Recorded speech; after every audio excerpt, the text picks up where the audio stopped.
Ada Lovelace, première programmeuse informatique. Elle avait un siècle d'avance, 100 ans avant l'avènement de l'ordinateur. Qui est la comtesse Ada de Lovelace? Pour quelle raison est-elle si intéressante? Tout commence en 1815, le 10 décembre à Londres, où elle est née. Elle s'appelle, de son nom de jeune fille, Ada Byron. Son père n'est autre que le célèbre poète maudit britannique Lord Byron. Annabella Makebank, sa mère, est une femme intelligente, cultivée, férue de mathématiques et d'ailleurs surnommée princesse des parallélogrammes. Pour rentrer un peu plus dans le détail de cette famille, Annabella, sa maman, quitte son mari, Lord Byron, en gardant avec elle Ada, la petite fille, qui n'a qu'à peine un mois.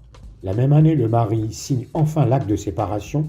Ils quittent le Royaume-Uni pour toujours. Elles ne vont jamais le revoir. Et Ada, la petite fille qui n'a pas encore un an, ne connaîtra jamais son père. Sa mère va pousser sa fille à étudier les sciences dures, pour qu'elle ne suive pas l'exemple de son père, fantasque, dépravé, alcoolique et même violent. Pas très net le Lord Byron, niveau rapport familial.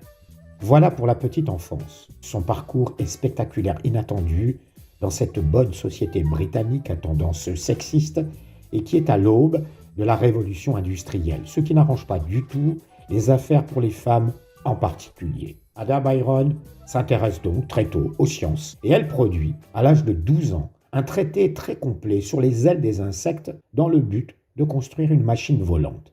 Précoce et étonnante, non? À 16 ans, elle rencontre Mary Somerville, une éminente astronome qui va l'orienter vers les mathématiques pour opérer un changement de cap. Elle a 17 ans quand, dans un salon mondain de Londres, le 5 juin 1833, et c'est une date importante, on la présente au mathématicien Charles Babbage. Sans le savoir, cette rencontre sera à l'origine de la grande épopée de l'informatique. À 19 ans, en 1835, elle épouse William King. Du coup, elle deviendra par la suite la comtesse de Lovelace, Lady Ada de Lovelace. Elle aura avec lui 3 enfants, mais à chaque grossesse, elle met sa santé à rude épreuve. Elle a 24 ans, c'est en 1839 qu'elle replonge dans sa passion, les mathématiques et surtout sa collaboration avec le mathématicien Charles Babbage, l'inventeur de la machine à différence, l'ancêtre de la calculatrice. Pour mieux comprendre la suite, on va s'intéresser un peu plus à cette machine. Le mathématicien Babbage construit une calculatrice automatique. Sa machine est prometteuse, mais trop coûteuse à fabriquer, alors on lui coupe ses subventions et Charles Babbage arrête la construction de son outil. Il s'aperçoit alors qu'il peut concevoir une autre machine capable d'effectuer des tâches plus complexes que ceux de simples calculs mathématiques. Et c'est là qu'il va penser à ce qu'il appellera plus tard la machine analytique. Cette machine va inspirer Ada Lovelace. En effet, elle pressent déjà tout le potentiel de cette machine analytique. Son rôle est de nous aider à effectuer ce que nous savons déjà dominer. Elle se passionne pour ce projet et travaille sans relâche pendant 20 ans. Elle rédige alors 7 notes, de la lettre A à la lettre G. La fameuse note G montre clairement qu'elle a inventé des notions de variables et de boucles en programmation. Et accessoirement, Lady Lovelace commente son code en langage clair et intelligible. Elle met alors son intuition au propre et ce sera cette fameuse note G, le premier programme informatique au monde. Ni Ada, ni Babbage ne sauront jamais à quel point ils ont été géniaux.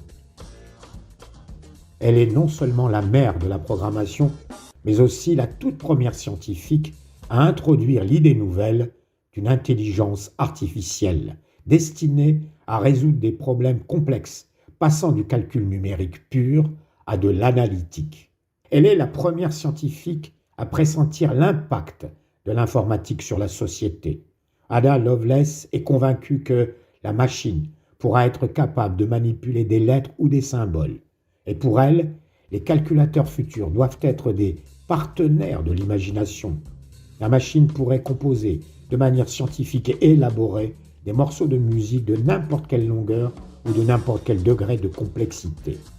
En cela, elle est réellement très en avance sur son temps. Déterminée, elle souhaite construire à tout prix la machine analytique de Babbage. et décide de subventionner elle-même le projet. Alors elle joue aux courses de chevaux pour financer ses recherches. Malheureusement, elle dilapide son argent et se fait entraîner dans une spirale de dettes. Ruinée, elle meurt à l'âge de 36 ans d'un cancer de l'utérus et laissant derrière elle 3 enfants. Lady Lovelace est enterrée conformément à son souhait près du poète Lord Byron, ce père qu'elle n'a jamais connu, dans le cimetière de l'église Sainte-Marie-Madeleine, dans le comté de Nottingham.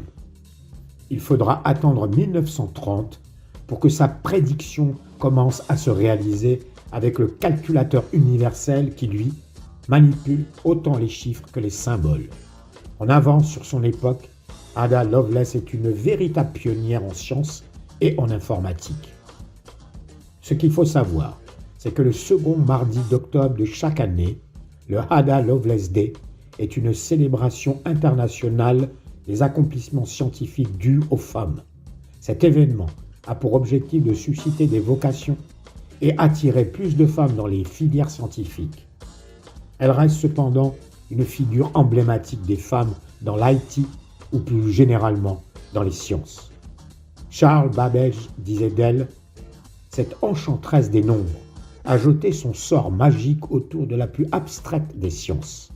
Elle a saisi avec une force que peu d'intellects masculins, dans notre pays au moins, auraient pu exercer. » En 1978, le nom Ada fut donné en son hommage à l'un des langages informatiques élaborés aux États-Unis chez Honeywell Bull. En 1979, le département de la défense américaine appelle de son nom un langage de programmation Ada, de même que le CNRS nomme en son hommage un de ses supercalculateurs. On peut voir notamment son portrait sur les hologrammes d'authentification des produits Microsoft. Une école de code féministe s'est ouverte à Paris en 2019 et lui rend hommage, Ada Technic School.